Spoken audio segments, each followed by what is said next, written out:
My name is Gabe Mazar, and I'm really excited for everybody that's joining us today. So as you trickle in, don't forget to tell us where you're from, tell us who you are, your name, and I'm really excited to have, a super important, awesome guest with us that has been recommended by a lot of you, by a lot of friends. As I kept reaching out, like, hey, who should we have in these thought leadership webinar series? And Marshall, I'm not sure if I think you remember this, but Andrew Thorne, he's a good friend of yours. Andrew is a good friend. What a nice guy. Andrew's like, you need to have Marshall Goldsmith on there. And I'm like, well, great. I mean, let's make it happen. And thank you so much for taking time. I know. Oh, happy to. Andrew is a very nice friend, and he's been very helpful in my life. So anything he suggests, I'm happy to do. Yeah. So Marshall, I mean, we know that you're the number one leadership coach in the world, best-selling author, and much more. For the few people that don't know who you are, tell us, a little bit about who you are and how you got to where you are. Oh, my name is Marshall. I'm from a small town called Valley Station, Kentucky. I went to school in Indiana, got a PhD at UCLA. I was a college professor and dean, and then for 43 years, I've done three things. I give talks or teach classes, so I travel all around the world speaking and teaching. Been to 102 countries and have 11 million frequent flyer miles just on American Airlines.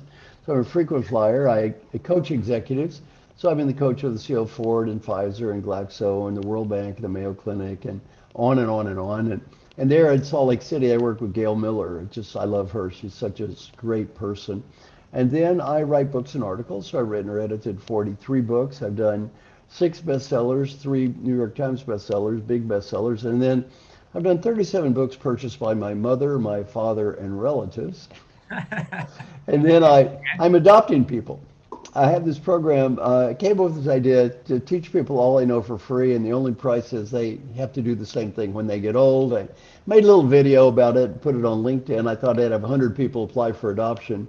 Turned out over 18,000 people applied to be adopted. So 18,000. Wow, that's amazing. 18,000. Now I've adopted about 300 people. It's called the 100 Coach Program, and Okay. it's just been wonderful. So we all just give back. And Gail Miller is one of the people in my group. I just love her. So I've worked with a lot of wonderful people. That's amazing. It sounds like obviously you've done a lot. You're not done. You're still doing amazing things, and we're excited to talk about how to influence change in the workplace by mastering your triggers.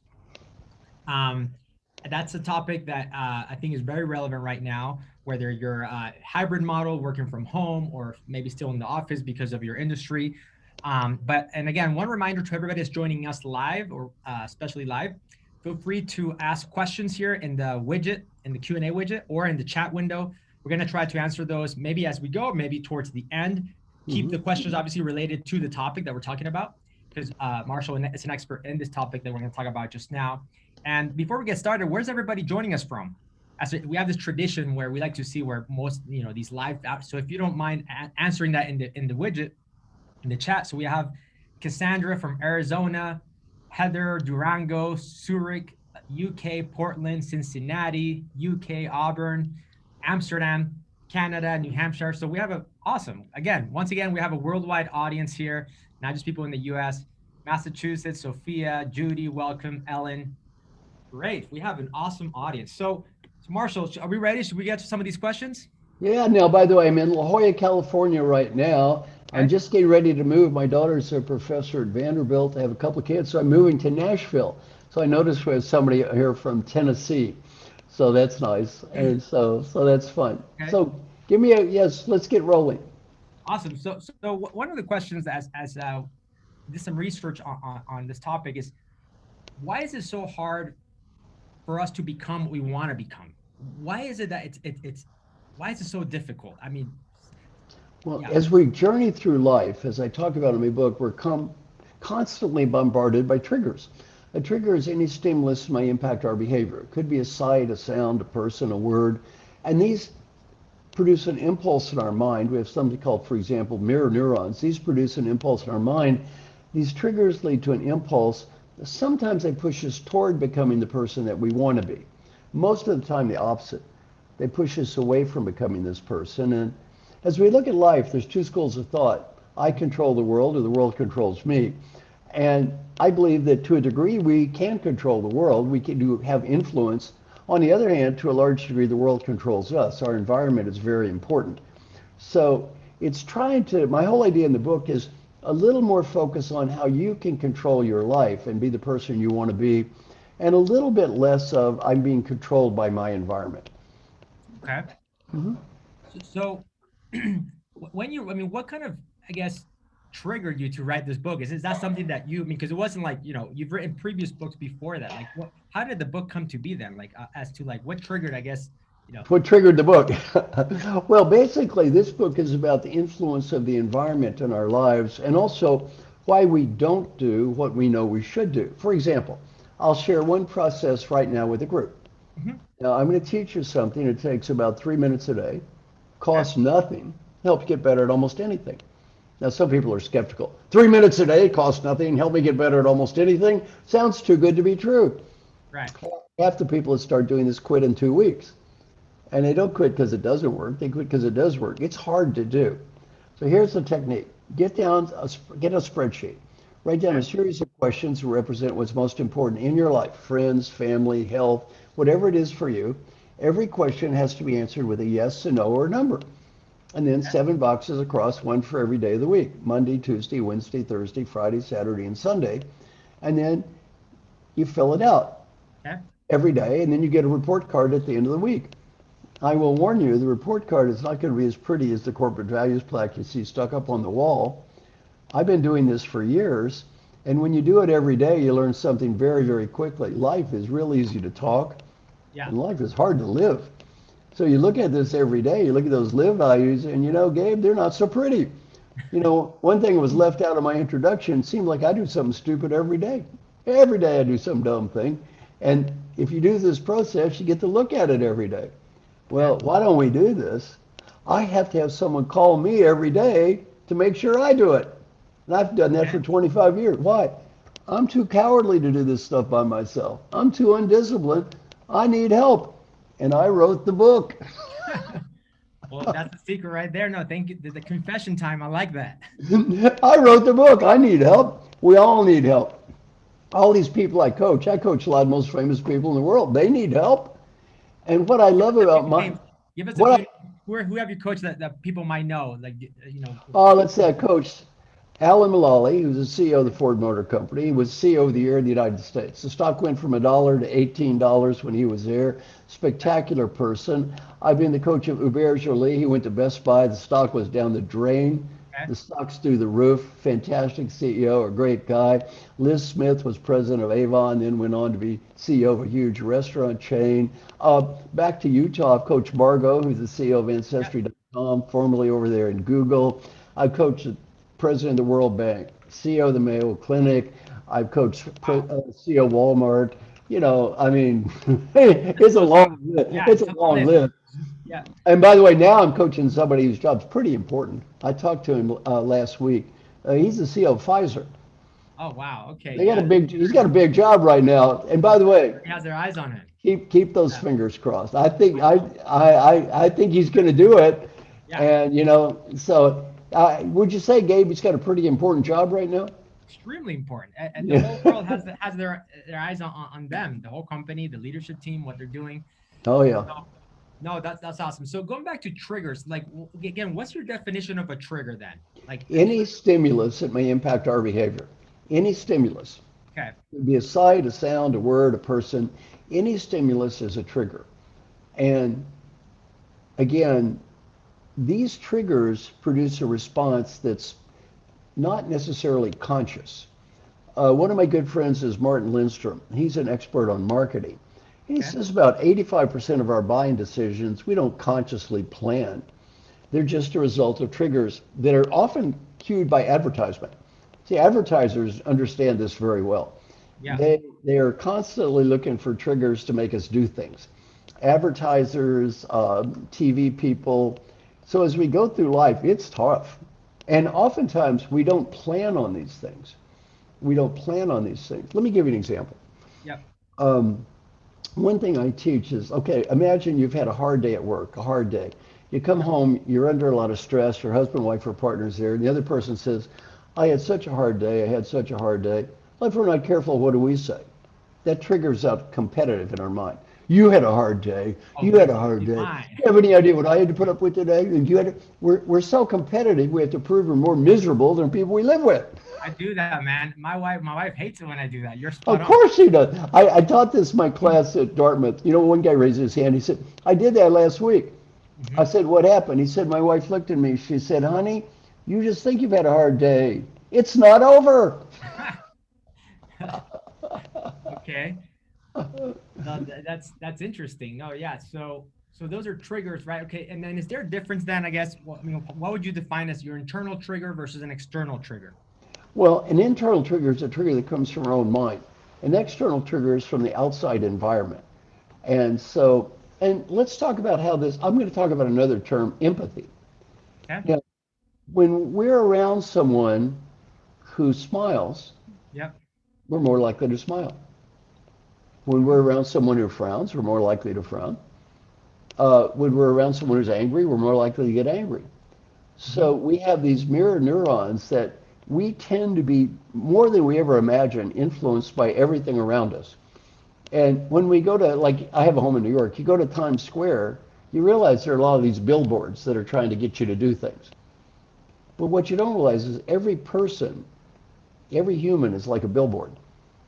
Every human is clicking off little things in your mind. I Hmm. want to do this. I don't want to do this. I want to be that. I don't want to be that. And as we go through life, we're just constantly, our minds are constantly being influenced by all the stimulus around us. As I said, it takes a lot of discipline Hmm. to stop. I'm going to give everybody one technique to achieve mindfulness. Are you ready? Let's do it. Yeah. Give us those tips. Very simple. Keep one question in front of you all the time. Simple question. Am I being the person that I want to be right now? Am I Okay. being the person that I want to be right now? So, Gabe, you go home. Hmm. You've had a hard day. Your wife says she's had a hard day. You get in some ridiculous discussion, Yeah. argument. Remember, if you had someone in front of you saying, is Gabe being the husband he wants to be right now or the partner? No. Why am I doing this? You just forget it. You lose it. We lose consciousness so easily. Am I being the person that I want to be right now? I love that concept. That's a good tip. I just wrote it down as you were telling me because I think it's it's definitely like something that can help us become, better individuals and have more empathy and be more self-aware. What are your thoughts on being self-aware? How important is I don't know, what are your thoughts as being Well, I think it's critically important. That's why that question is so good because why don't we do this stuff? Okay. Well, we have a lot of delusions. And one delusion we have is we all have a dream. You know, I'm incredibly busy and right now and under a lot of pressure and behind schedule, but I'm working on some very important projects and this will all be over in 3 or 4 months and then I'm going to take some time and I'm going to get organized. Then I'm going to spend some time with the family, begin my new healthy life program, and everything will be different and will not be crazy. Now, how many of us have had this stupid dream over and over? There's all not going to be hundreds? any 2 or 3 weeks. So we really underestimate how much help and structure we need in life. Now, Gabe, one thing you mentioned I'm very proud of. In my book, Triggers, 27 major CEOs endorsed the book. 27. Why am I proud of that? 30 years ago, no CEO would admit to having a coach. Why is that? Is that pride? Is that just something that they were not Oh, so yeah. Oh, yeah. 30 years ago, it would have been too much. I have a coach. I need help. Well, no, I'm the big boss. I don't need help. Well, today, these are big people. They all Yep. say they need help. Everyone I coach says, I need help. I need help. Get over all this macho nonsense. I can do everything on Mhm. my own. No, you can't. If you could have done it on your own, it would be done by now. Yeah, exactly. Now, one of the guys that I've adopted is Pau Gasol. Pau's a professional basketball player. Yeah, I know. Oh, wow, that's amazing. Okay. Yeah, great guy. Well, Pau Gasol has a personal trainer. Okay. You know why? He's not going to do it by himself. He Hmm. knows how to do the exercises, Hmm.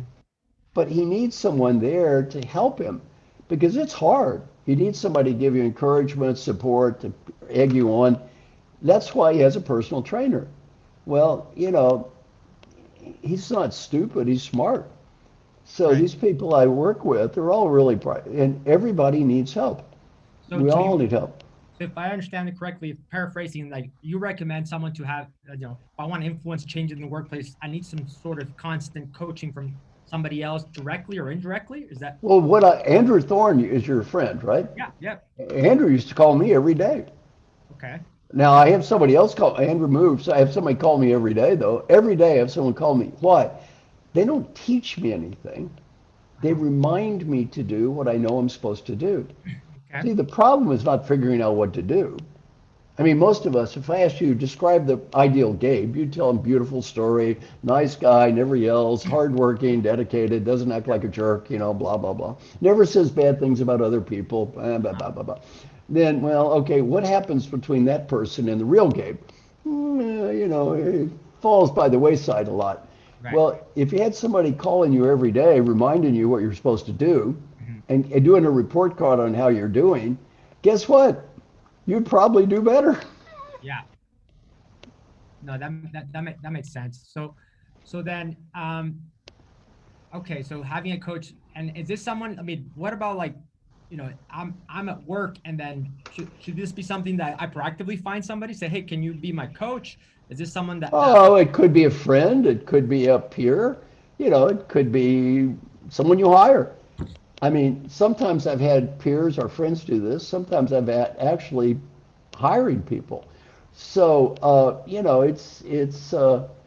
it's good to just have input from people to help us, and we all need help.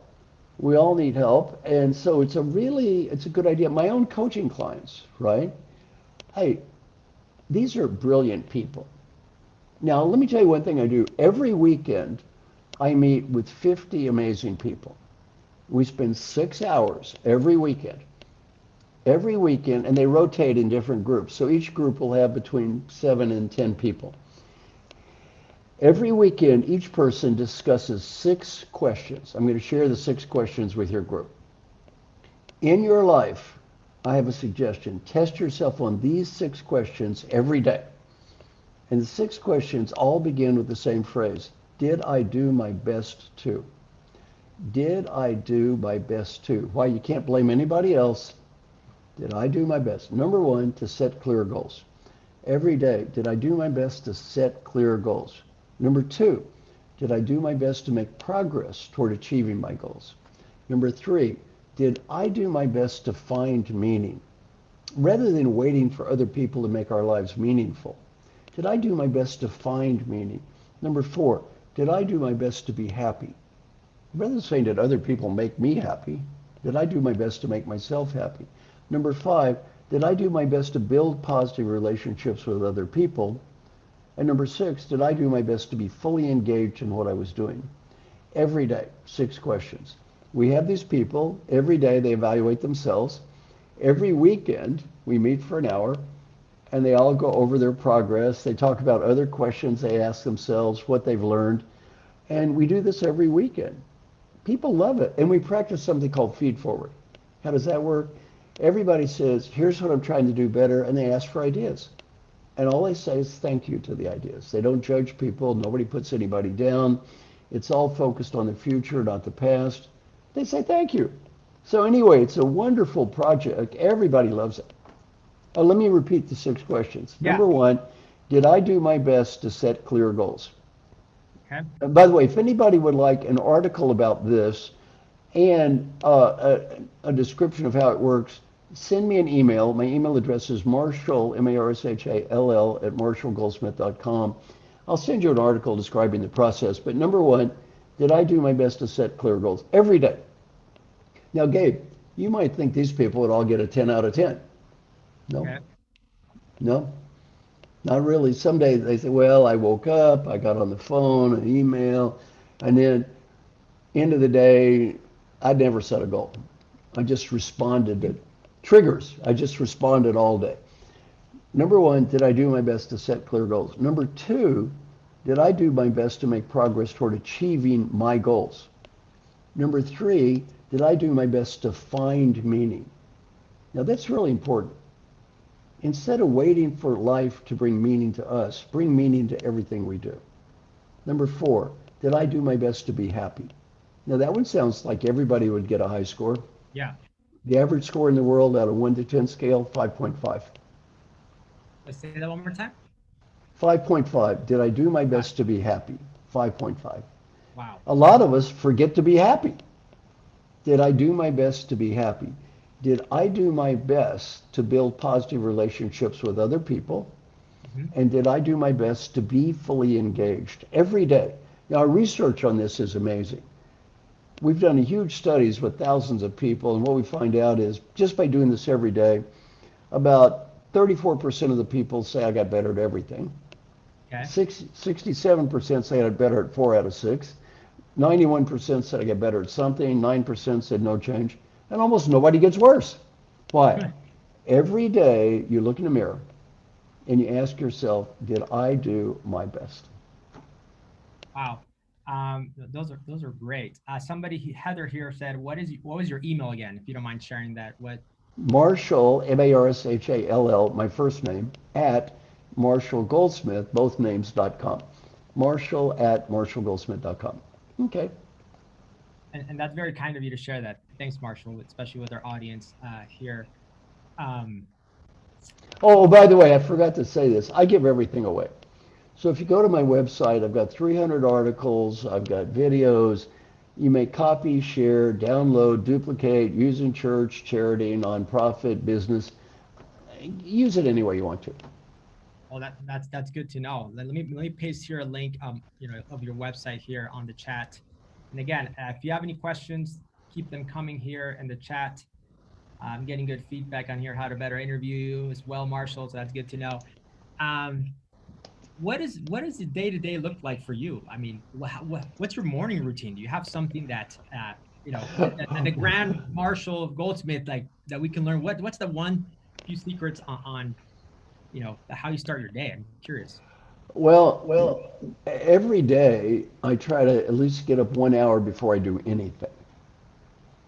And every day I try to set goals for the day. Every day. Then what I find as I go through the day, though, is these 6 questions. Really doing that once a day is not even enough. Hmm. Because at every meeting, you kind of have to start over. You see, I'm in these calls with these Zoom calls with people every weekend, and here's what they say. It's hard not to bring work home. So you have a hard day at work, you bring it home. You forget that I'm no longer at work. And one of the guys is a Broadway star. He played Aladdin on Aladdin, Telly. Just a great guy. And he said, really, he's had to learn as an actor how to shift instantly his emotional response. And what he said is to be really authentic in anything in life, be where you are. So, Gabe, let's say you had to go to a funeral this morning, but this afternoon you need to go to a birthday party. Don't bring the funeral to the birthday party. Don't bring the funeral to the birthday party. Got it. Be where you are. Who is the person that I want to be now? Now. What am I supposed to be doing now? Very easy in theory, very hard in practice. These people are brilliant people. They're not stupid people. And they'll all tell you this stuff is hard. Oh, it's definitely hard. I mean, you make it sound really, really easy. I mean, the way how you break it down, the principles, how you coach, and how you've been doing this for all years, 20, 30, over 30 years. So it's what's what's one thing that uh you see that gets in the way of us changing behavior the most? What's the pitfall? What's the area where you say this is out of this is an area where um, people fail the most in terms of adopting some of these principles? 3 things. There are 3 qualities that are needed. I've coached so many executives. There are 3 qualities that make the difference. One is courage. It takes a lot of courage to look in the mirror every day. And by the way, this daily question process I described, anybody that says it's easy, you've never done it before. It's not easy at all. It's simple. It's not easy. It's hard. It takes a lot of courage every day to look in the mirror. And by the way, these people I talk to every weekend, in front of a bunch of very important people, they say, hey, my name is, here's what I did this week. And they tell their story of their lives. It takes courage to do that. Number two, it takes humility. You know what I've learned as a coach? What I've learned as a coach is I cannot help anyone that's perfect get better. If somebody's perfect, there's nothing I'm going to do about it, so they don't need me. Well, it takes humility to get better. And number three, which is really hard, it takes discipline. It takes a lot of discipline to do this stuff. It takes discipline to stop and breathe. My friend Pau Gasol, I just mentioned him.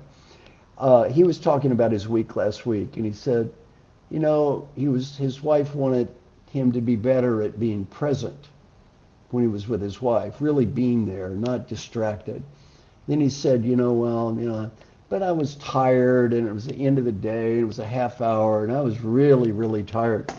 So I said to him, I said, pal, when you played for the Lakers there and at the World Championship, and you had 2 minutes to go, did you work hard on that game? Oh yeah. How hard? Real hard. Did you look at Phil Jackson and say, Phil, don't put me in because I'm too tired? Never. Never. Well, never. Well, he thought about it. He said, you're right. You're right. This is my wife. I'm not too tired. I'm not too tired.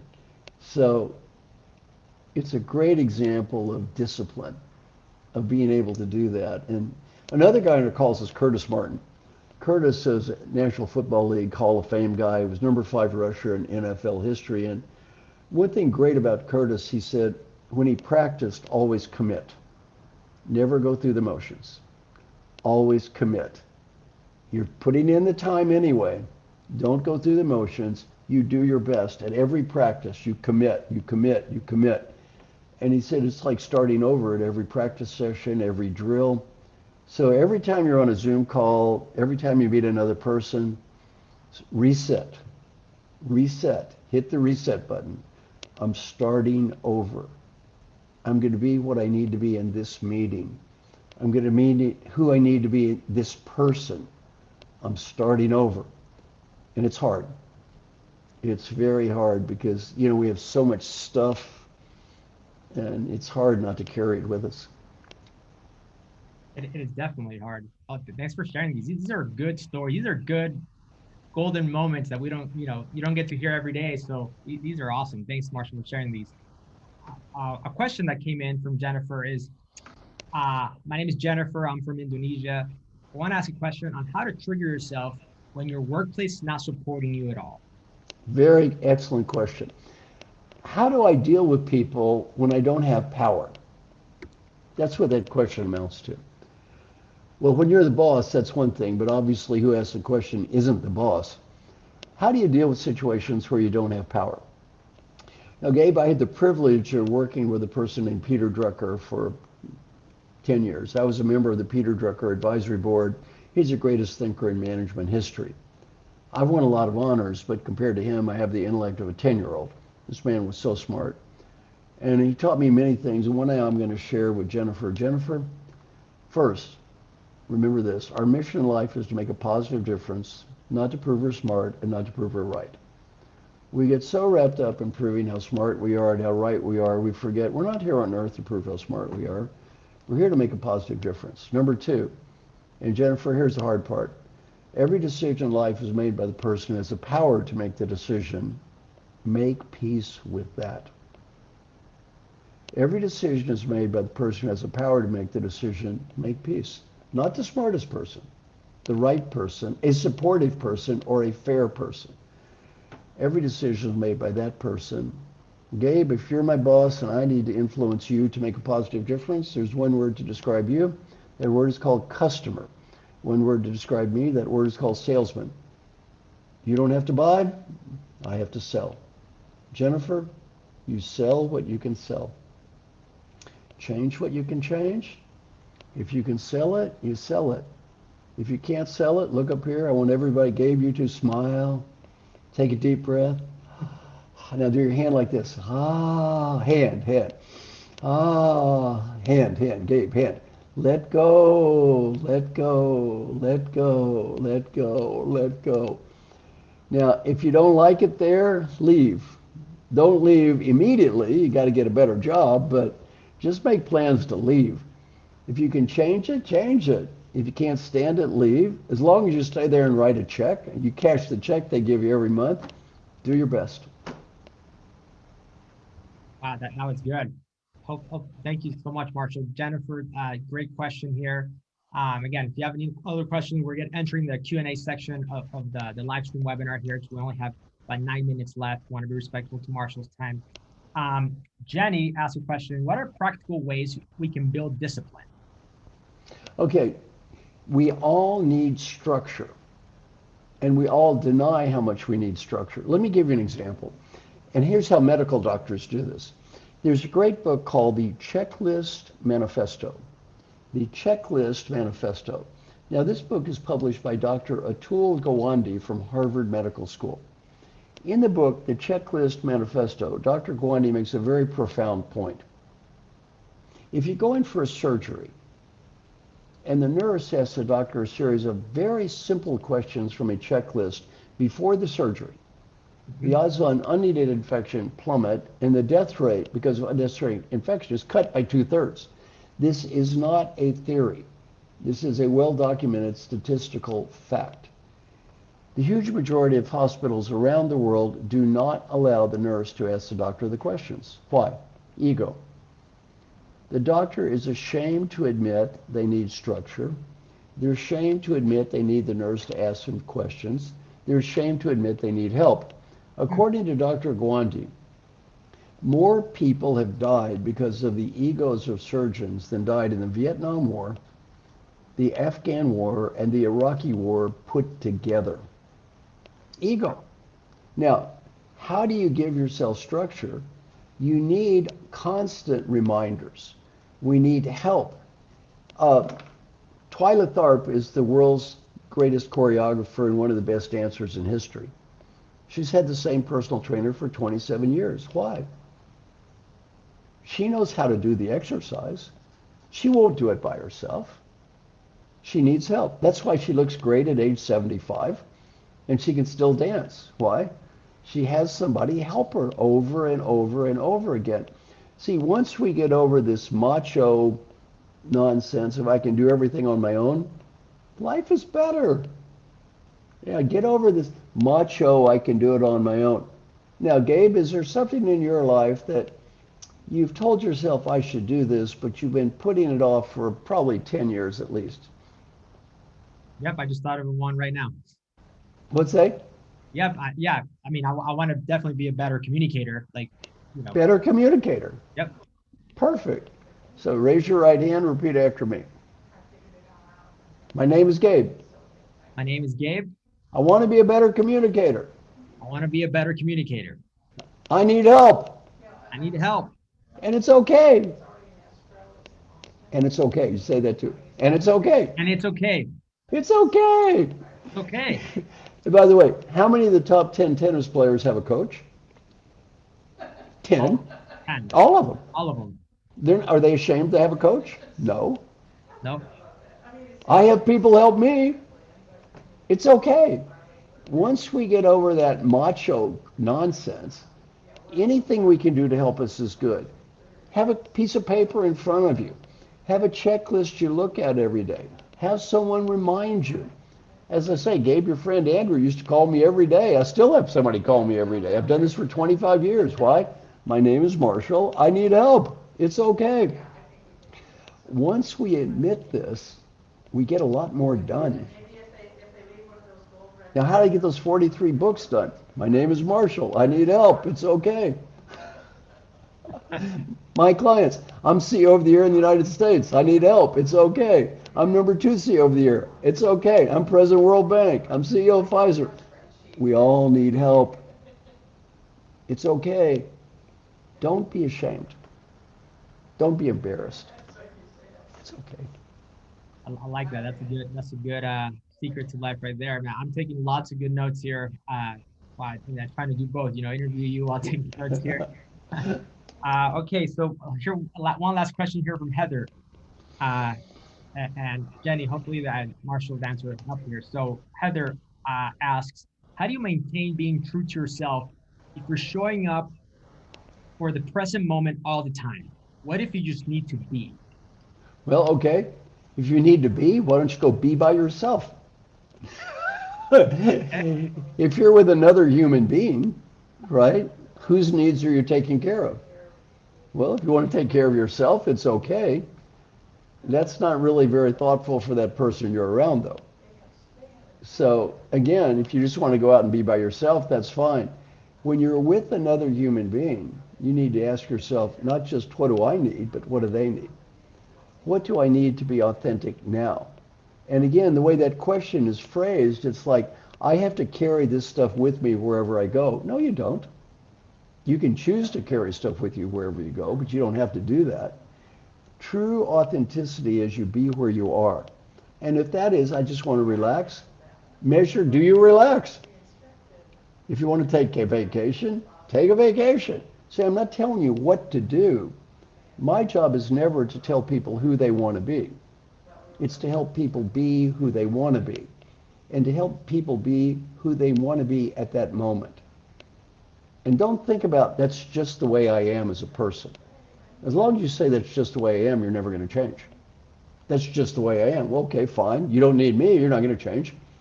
You've just told me you can't change. Unless we have an incurable genetic defect, we can change. Anybody can change. In my coaching, I don't get paid if people don't change. And it's not judged by me or them, it's judged by everyone around them. Anybody can change if we want to change.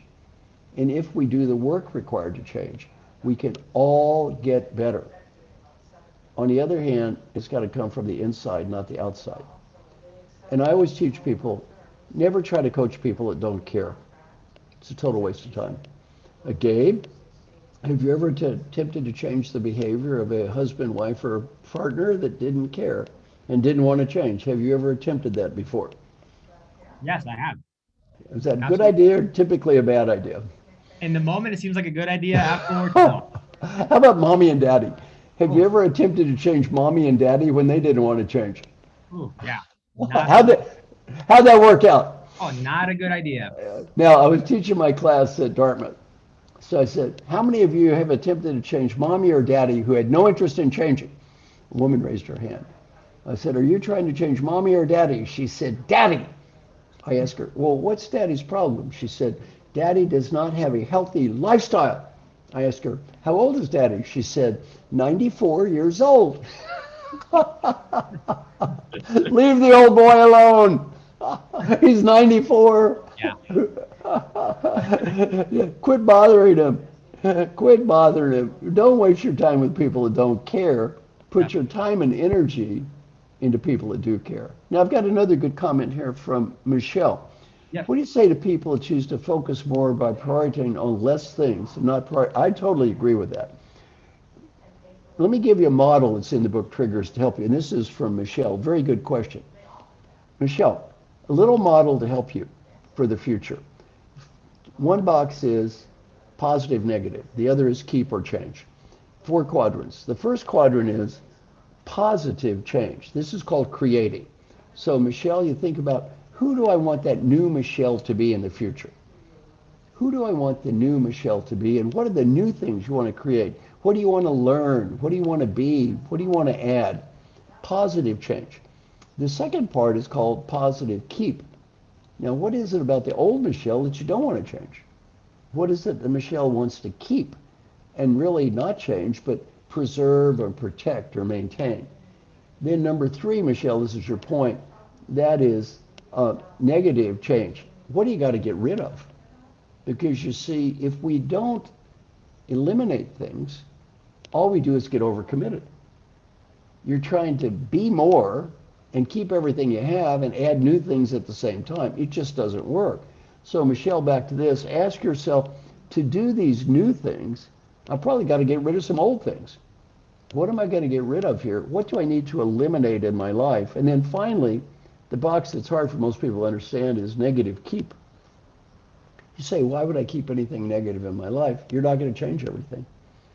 See, there's some things in life we're not going to change. You don't like it and you're not going to change. It's not worth it. This is called accepting. So first part of that is creating. What is it I want to create? The new me. The second part of this, I call it the wheel of change.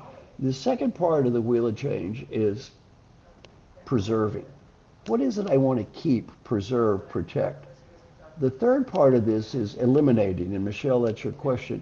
What is it I need to get rid of to do this new stuff? And then the fourth part is accepting. What do I just need to make peace with? I don't like it. I'm not going to change it. Let me just make peace. Let me just make peace. The wheel of change. Is that what you said? Yeah, the wheel of change. And by the way, I'd love to get comments. If you write in the chat box, I'm going to have everybody a question. What is one thing you'd like to create in your life? Just send a note in the chat box. Looking forward in the future. Gabe, you said you want to work on being a better communicator. So I love to hear what people have to say. So first, creating. What's anything you'd like to change? Send me a note if you get a chance. Okay, Gabe. Oh, good. Higher contribution with women leaders. I have a suggestion for that person. Read the book, How Women Rise. Sally Helgeson, one of the great experts on women. I was the second author. I love the book. She wrote it, not me. I helped her. Cheryl wants to work on acceptance. Cheryl, breathe, breathe. Let go of what you changed. Let go of what you can change. Michelle, thank you. One person wants to work on fitness. Okay, Cassandra, get help. I'm assuming, Cassandra, you're probably over 20 years old. You're not doing it by yourself. Get some help. It's okay. Stephen says, I want to be a better friend. Measure it. Every day, how did I do about being a good friend? You see, Gabe, very important point about measurement. What we measure drives away what we don't measure. What we measure drives away what we don't measure. We do what we measure. What we don't measure, we don't do. You want to be a better friend? Measure that, just like you measure things at work. Every day, how did I do about being a good friend? I want to stop procrastinating. Read a book called Eat That Frog. Eat That Frog by my friend Brian Tracy. A great book on procrastinating. Reduce the impact that stress and anxiety has on me. Change your wording. Used to have on me. Only focus on what you can impact. At any second in time, only focus on what you can change. If you can't make a difference, let it go.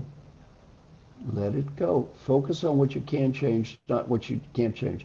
I wanted to focus more on writing. Very good.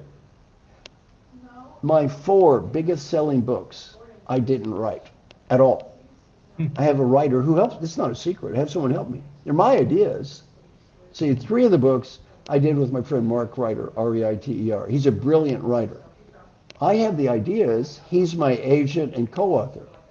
So I have the ideas, and then he writes the books. 3 New York Times bestsellers. We sold 2.5 million books together. Great partner. Sally Helgeson, the book on women in leadership. She wrote the book. I was a helper. She wrote the book. So get help. Get help. Get help. Somebody said I'm a healer. Heal yourself first. Very good advice. Very good advice. Yeah. So anyway, this is all good suggestions that people having. Now I'm going to ask everybody to send me another thing in the chat box. What's one thing you need to get rid of? Get rid of. What do you need to eliminate? While you write that in, put it in the chat box. What's one thing in your life you need to eliminate? But while you're writing that in, I got a good question. How do I measure the level of compassion? A good question. Every day, ask yourself this question. On a 1 to 10 scale, how did I do today about being compassionate? Now, it's not a perfect measure. You know what? You'll get better. Because every day you're going to remind yourself that compassion is important. Somebody wants to get rid of clutter. Read the book, The Magic of Tidying Up. The Magic of Tidying Up, written by Marie Kondo. Now, I gave a funny story about that book. Yeah. When my book Triggers was a #1 business bestseller, it was also on the advice how-to list. Never #1. Hmm. Week after week, #2, #3, #2, #2. Every week I was defeated by this woman, Marie Kondo, who wrote the book, The Magic of Tidying Up. Every week she killed me. She didn't just beat me. She just stomped on me every week. I got so sick of getting beaten every week by her. Hmm. In Gabe, I had a sad experience. What was it? I came home. Hmm. My own wife was there, Lida, who I thought loved me. My own wife. I look on the desk. What do I see? The Her book. magic, the book. She's bought the book. Even my wife is reading the book. I went, oh no. My own wife. How can it happen? Oh, that's funny. So anyway, it is a great book though, so read the book. Oh, the good one is, I need to feel a need that I have to prove myself all the time. I need to feel the need that I have to prove myself. That's a great one. And you have to realize social media is a disaster for this. You know, every time you look at social media, every vacation is perfect. All these kids are perfect. All your grandkids are perfect. I got 2 grandkids. I love them, but you know, they're not perfect like all these little angels on Facebook. In fact, my own grandkids, I see them on Facebook, always smiling, doing cute things. Yeah, they're never screaming and crying and fighting with each other, right? I mean, what kind of people are these people? Well, I think it's very important in today's world to realize probably the more hours you spend on Facebook, the more depressed you are. Why? You see this false view of reality. You see these stories about these perfect people and their perfect vacations, and they've photoshopped their pictures 12 times so they look nice. That's not real. And after a while, you start thinking, my life is not as great as these people's, and it's kind of depressing. But you know what? Their life isn't that great either. That's a fake life. Just making that stuff up. It's not real. Yeah. Oh, So 100%. Yeah. yeah, don't try to get locked into that. You know, another one I'm getting here is a big theme. A lot of the comments I'm getting are people who are too hard on themselves. Okay. Okay, Gabe, if you don't mind, if I got time to Yeah. spend I a, mean, we have time if you have time, Marshall. Like, I got time. okay. I've got about another 10 minutes. Okay. I'm going to give you some good coaching on how not to be too hard on yourself. You too, Gabe. Are you ready? Yeah, no, I'm ready. I mean, I'm glued here, man. Okay, ready? I'm Stop ready. and breathe. Breathe. Smile. Hand, hand. Ah, hand. Good. Now, a good philosophy is this. Every time I take a deep breath, it's a new me. So you take a deep breath and you think, new me, new me, new me. Everything that happened before in this second in time was done by an infinite set of people. The previous use, the previous use. Now I want you to close your eyes. Think of all the previous use. Think of all the gifts they have given to you that's listening to me right now. Think about all the people they helped. Think about how hard they tried. Open your eyes. If any group of people did that many nice things, what should you say to those nice people? Thank you. Thank you. Say thank you. Now, did they make some mistakes? Let it go. Let it go. Who's the first person we need to learn to forgive? So, I've interviewed thousands of parents around the world and asked them a question. When my child grows up, I want my child to be, I say, give me one word. When your child grows up, you want your child to be what? Give me one word. One word comes up from mommy and daddy more than every other word combined, no matter what country I'm in. One word. What's that word? Happy. Do you want your children to be happy? oh yeah. Do you want the people who love you to be happy? Do you want the people who respect you to be happy? Absolutely. You go first. You go first. Let them watch you be happy. Do you want them to forgive themselves when they make some mistakes? Hmm. You go first. You go first. You forgive yourself when you make some mistakes. You know what? We're all human beings. We're all human beings. Forgive yourself for being human. Forgive yourself for being human. I work with a lot of the most successful people in the world. And I can guarantee you, so far, every one of them is just as human as everyone on this call. Every one of them is just as human as we all make mistakes day after day, week after week. We all do things wrong. We all say stupid things. It's okay. Hey, start over tomorrow. Start over tomorrow. In my book, Triggers, I got an email. If anybody on this call would send me such an email, I'd be so proud of this call. A young man sent me an email and he said, I know you don't remember me. I was in your class at Dartmouth College about 5 years ago. I want to send you an email today and just say thank you. He said, I was having a hard day yesterday and I was under a lot of pressure and was very upset, and my wife called and she started talking about what a hard day she was having. And I was under a lot of pressure and she kept talking and I was behind schedule, and I was just getting ready to point out how her problems paled in significance to my problems. He said, for some reason, I remembered your talk. I started breathing. I said, this is my wife. This is somebody I love. This is not the enemy. I just said, I love you. Thank you for everything you're doing for the family. He said, I went home, I spent $25, I bought her some flowers. I gave her the flowers and I said, I love you. He said, it was the best $25 I have ever spent in my life. Thank you. Well, next time you feel that trigger go off, breathe, breathe. Who is the person that I want to be right now? Who is the person I want to be right now? And Gabe, just in closing, do that. And my final thought is this. As I've grown older, my level of aspiration in life has actually gone down and down and down and down. My level of impact gone up and up and up. Why? I quit worrying about what I'm not going to change. And for the people on this call, I'm going to make this real simple. As I've grown older, I just got one goal on this call. What is it?